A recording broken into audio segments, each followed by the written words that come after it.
بسم الله الرحمن الرحيم والصلاة والسلام على سيدنا محمد وعلى آله وصحبه وسلم. أما بعد، السلام عليكم ورحمة الله وبركاته. maanta waxaan joognaa Dubai. meeshaan waa back garden oo u dhow maxaadada la dhahayo Itixaad ee Dubai. waxaana socdo waraabinta cawska.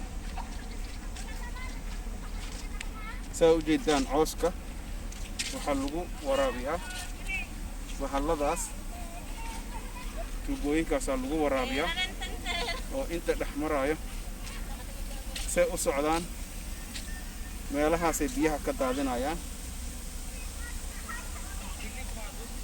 drip irrigationkaasay samaynayaan.